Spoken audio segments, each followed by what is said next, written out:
कहाँ मिलेगा पवन खेड़ा? असम लासित बरफुकन का देश है, कौन सा ये पवन खेड़ा है?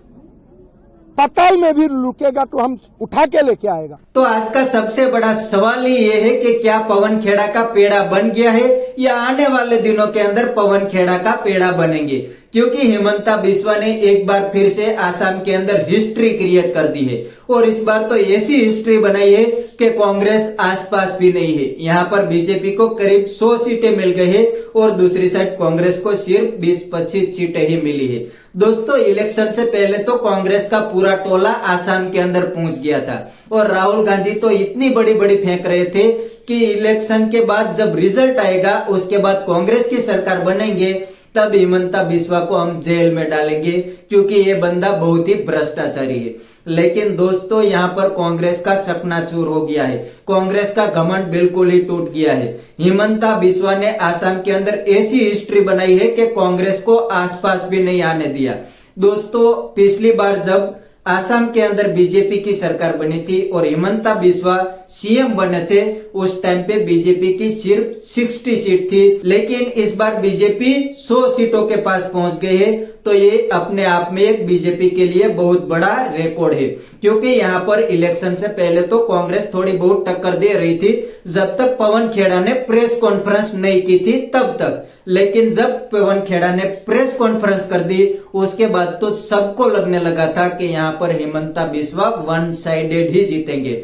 और दोस्तों, हिमंता बिस्वा को भी दाद देनी पड़ेगी, क्योंकि वो बंदा खुलेआम इलेक्शन से पहले हिंदुत्व का कार्ड खेल रहे थे और कांग्रेस के बारे में भी उल्टी सीधी बातें कह रहे थे और कांग्रेस को खुली चुनौती दे रहे थे कि ये राहुल गांधी, ये खड़गे कौन लोग हैं, ये मुझे हरा नहीं सकते और पवन खेड़ा का तो मैं पवन पेड़ा ही बना दूंगा। तो दोस्तों, यहाँ पर अब दूसरा सबसे बड़ा सवाल ये है कि क्या पवन खेड़ा का हिमंता बिस्वा पवन पेड़ा बना पाएंगे? क्योंकि दोस्तों, जब पवन खेड़ा ने प्रेस कॉन्फ्रेंस की थी और जब वो झूठा साबित हो गया उसके बाद तो वो असम से दिल्ली भाग गए थे, लेकिन दिल्ली में भी वो बंदा अपने घर पे नहीं रहा था, क्योंकि उनको असम पुलिस का डर था। हिमंता बिस्वा ने खुली चैलेंज दे दी थी कि पवन खेड़ा पाताल में चले जाएंगे, वहां से भी असम की पुलिस ढूंढ लेंगी। इसलिए पवन खेड़ा उस टाइम पे दिल्ली में भी नहीं रहे थे, पवन खेड़ा तेलंगाना के अंदर भाग गए थे। लेकिन अब यहाँ पर सबसे बड़ी बात यह है कि पवन खेड़ा को सुप्रीम कोर्ट से राहत मिल गई है। फिर भी हिमंता बिस्वा तो कहते हैं कि मैं पवन खेड़ा को छोड़ने वाला नहीं हूं। तो आने वाले दिनों के अंदर देखने वाली बात यह है कि पवन खेड़ा के साथ हिमंता बिस्वा क्या करते हैं। दोस्तों, यहाँ पर मजे की बात यह है कि काफी सारे इलेक्शन के अंदर काफी सारी पार्टियां ऐसी कंट्रोवर्सी करती है, क्योंकि उनको लगता है कि हमारे पास यहाँ पर खोने के लिए कुछ भी नहीं है, हम जो भी करेंगे हम अचीव ही करेंगे। यहाँ पर बिल्कुल वैसा ही था। कांग्रेस को पहले से पता था कि असम के अंदर हम सरकार नहीं बनाएंगे, असम के अंदर हिमंता बिस्वा और बीजेपी की ही सरकार बनेंगे। इसीलिए पवन खेड़ा ने ऐसी फेक कंट्रोवर्सी कर दी, उसके बाद उसको बैकफायर का सामना भी करना पड़ा। लेकिन यहाँ पर पहले से पता ही था कि हिमंता बिस्वा की ही सरकार बनने वाली है और ये कंट्रोवर्सी से कांग्रेस को नुकसान भी हुआ है, कांग्रेस को वरना ज्यादा सीट मिलती। पिछले इलेक्शन में यहाँ पर बीजेपी को करीब 60 सीटें ही मिली थी, कांग्रेस को बहुत ज्यादा मिली थी। लेकिन इस बार कांग्रेस को काफी सारी सीटों का नुकसान भी हुआ है। इसमें पवन खेड़ा और राहुल गांधी ने भी बड़ा योगदान दिया है। और दोस्तों, दूसरी सबसे बड़ी बात, राहुल गांधी ने भी सेंचुरी कंप्लीट कर ली है। जी हाँ दोस्तों, इंडियन पॉलिटिक्स के अंदर राहुल गांधी ने सबसे पहले सेंचुरी बना ली है और अब लगता है कोई भी नेता ऐसा रिकॉर्ड राहुल गांधी का नहीं तोड़ेंगे।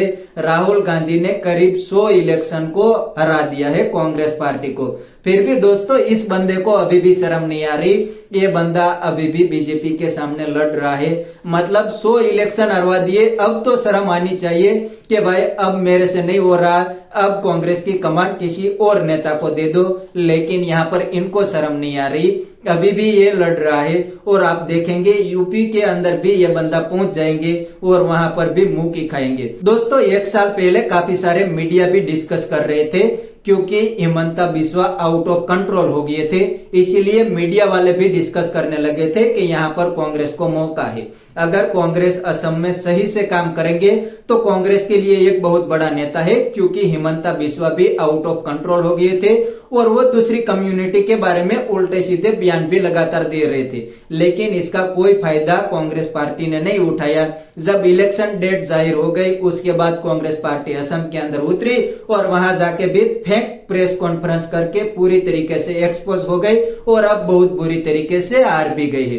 तो दोस्तों, हिमंता बिस्वा ने तो असम के अंदर हिस्ट्री क्रिएट कर दी है और ये बीजेपी के लिए भी बहुत बड़ी उपलब्धि है, क्योंकि पिछले 10 सालों से असम के अंदर हिमंता बिस्वा और बीजेपी की सरकार थी। इसीलिए लोगों को भी लगता था कि असम के अंदर बीजेपी को एंटी इनकम्बेंसी का सामना करना पड़ेगा, लेकिन ऐसा बिल्कुल नहीं हुआ। इस बार तो उल्टा बीजेपी और हिमंता बिस्वा ने मिलकर हिस्ट्री बना ली है। और जैसे मैंने पहले बताया कि अब हिमंता बिस्वा पवन खेड़ा के साथ क्या करेंगे, क्या पवन खेड़ा का पेड़ा बनाएंगे या पवन खेड़ा के साथ कोई डील कर लेंगे। दोस्तों, ज्यादातर तो डील ही होती है, लेकिन हिमंता बिस्वा भी अमित शाह जैसा बंदा है, वो पर्सनली मैटर को ले लेता है। तो आने वाले दिनों के अंदर हम देखेंगे कि हिमंता बिस्वा अब कांग्रेस पार्टी और पवन खेड़ा के साथ क्या करेंगे। अभी तक तो इतना ही हिमंता बिस्वा ने आसाम के अंदर हिस्ट्री क्रिएट कर दी है। तो बस दोस्तों, आज के वीडियो में इतना ही। अगर आपको ये वीडियो पसंद आया है तो वीडियो को लाइक शेयर कर दीजिए और चैनल को सब्सक्राइब करना मत भूलिए। थैंक यू, मिलते हैं नेक्स्ट वीडियो में।